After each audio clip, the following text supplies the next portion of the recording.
नमो नमः प्रिय विद्यार्थियों, आज के इस वीडियो में छठी कक्षा के तृतीय पाठ शब्द परिचय पर प्रकाश करने जा रहा हूँ, अर्थात इस पर चर्चा करने जा रहा हूँ। तो आइए देखते हैं तृतीय पाठ शब्द परिचय। वैसे मैं पहले और दूसरे चैप्टर में आप सबसे चर्चा किया था। पहले चैप्टर में पुल्लिंग के बारे में, दूसरे चैप्टर में स्त्रीलिंग के बारे में और इस चैप्टर में नपुंसक लिंग के बारे में चर्चा करने जा रहा हूँ। तो एतत् का मतलब होता है यह।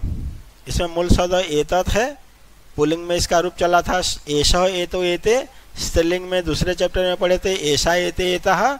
अब नपुंसक लिंग का इस चैप्टर में पढ़ेंगे एतत् एते एतानि। ध्यान रखना, एतत् एक वचन, एते द्विवचन होता है और एतानि बहुवचन। तो एतत् किम, यह क्या है। एतत् मतलब यह, किम मतलब क्या, यह क्या है। एतत् खनित्रम अस्ति। खनित्र कहते हैं कुदाल को। यह, ये जो महिला के हाथ में जो कुदाल है इसी को खनित्रम बोलते हैं। एतत् खनित्रम अस्ति, यह कुदाल है। श्रमिका खनित्रम चालयति। श्रमिका खनित्रम चालयति। जो महिला श्रमिक है, काम करने वाली है, उसको श्रमिका बोलते हैं। तो लेडी मजदूर या श्रमिका खनित्रम चालयति, कुदाल चला रही है। तत्किम, तत् मतलब वह। और ये जो एतत् ये पास के वस्तु के लिए लगाया जाता है, पास में यदि है। और जैसे यहाँ घर दूर में है तो उसके लिए तत् करेंगे। इसमें मूल शब्द तत् है। तत्ते तानि, उसका जब रूप चलाएंगे प्रथमा विभक्ति तत् ते तानि।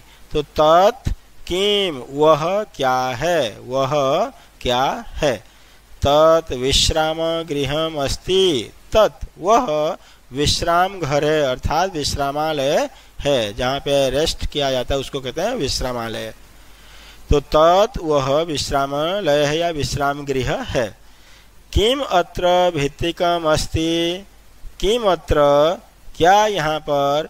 भित्तिकम अस्ति, भित्तिकम कहते हैं दीवार को। तो क्या यहाँ दीवार है।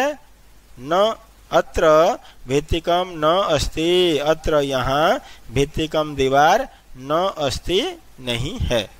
जैसे गृहम है, भित्तिकम है, ये सब नपुंसकलिंग। खनित्रम नपुंसकलिंग शब्द है ये सब। तो इसका रूप चलेगा फल की तरह। फलम फले फलानि। प्रथमा विभक्ति में नपुंसक लिंग का रूप चलेगा फलम फले फलानि। पुस्तकम पुस्तके पुस्तकानि। तो इसका चलेगा खनित्रम खनित्रे खनित्राणि। गृहम गृहे गृहाणि। भित्तिकम भित्तिके भित्तिकानि। तो अत्र भित्तिकम न अस्ति, यहाँ पर दीवार नहीं है। अब ये देखते हैं द्विवचन वाला। वो जो दोनों पैराग्राफ थे पहले स्लाइड में, जो पैराग्राफ थे वो दोनों थे एक वचन वाले। अब यहाँ पे द्विवचन का प्रयोग किया जा रहा है। एते के, एतत् का द्विवचन एतत् एते। किम का द्विवचन किम के।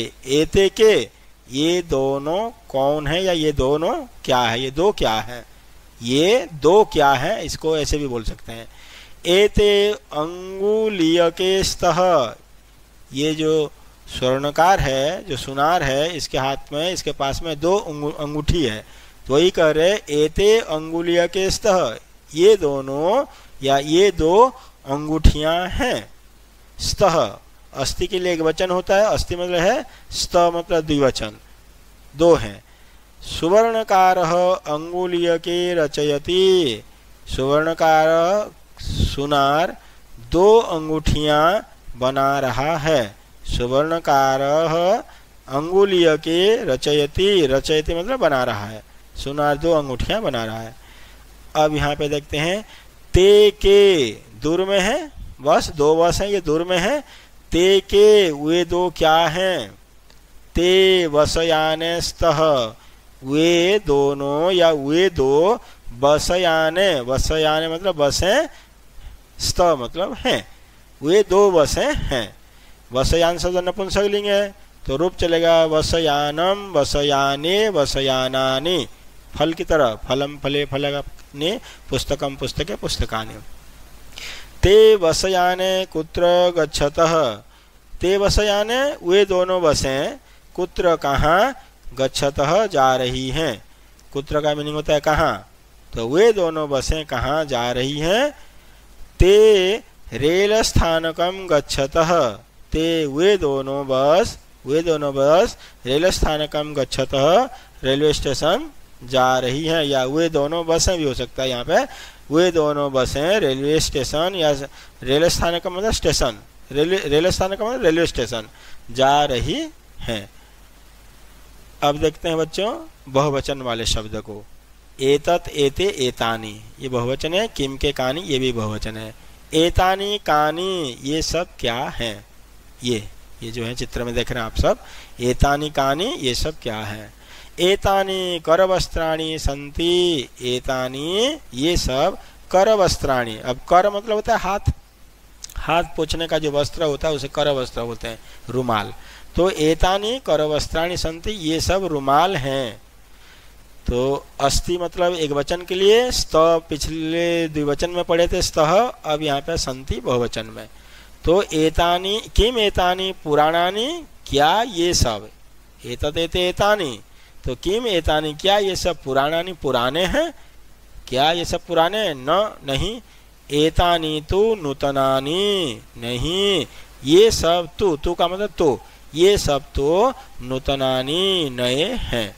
तो यहाँ नूतनानि के बाद भी संति लगा सकते थे, ये वाला संति, तो न एतानी नहीं ये सब तो नए हैं। तानी कानी अब दूर में है, तानी कानी वे सब क्या हैं, तत्ते तानी किम के कानी, तानी कदली फलानी संति वे सब केले हैं, केले हैं ये फल शब्द है, फलम फले फलानी, तो वे सब केले हैं। किम तानी मधुराणी, किम क्या, तानी वे सब, मधुराणी मीठे हैं, इसमें मूल शब्द मधुर है बच्चों, मधुरम का रूप मधुर का रूप चला गया तो मधुरम मधुरे मधुराणी, तो किम तानी क्या वे सब, मधुराणी मीठे हैं। आम तानी मधुराणी पोषकाणी च, आम हाँ, तानी वे सब, आम का मतलब यस हाँ, तानी मधुराणी पोषकाणी च, हाँ वे सब मधुर और पोषकाणी पौष्टिक हैं। च का मतलब होता है और, संस्कृत में और को कहते हैं च, और आम मतलब यस हाँ, तानी मधुराणी पोषकाणी च, वे हाँ वे सब मीठे और पौष्टिक हैं। तो प्यारे बच्चों, यदि मेरा ये वीडियो आप सबको पसंद आया, इसे लाइक कीजिए, शेयर कीजिए और सब्सक्राइब जरूर कीजिए। तो इस चैप्टर में हमने क्या पढ़ा, नपुंसक लिंग के बारे में पढ़ा, तत्तेतानि और एतत एते एतानि, और नपुंसक में रूप शब्दों का रूप चलेगा फल, जैसे अकारांत शब्द फल, फल में ल में अ है, अकारांत का चलेगा, अकारांत जो फल शब्द अकारांत है, फलम फले फलानि, पुस्तकम पुस्तके पुस्तकानि, मधुरम मधुरे मधुराणी, इस तरह से इसके रूप चलते हैं। थैंक यू, धन्यवाद। जय तो संस्कृतम, जय तो भारतम।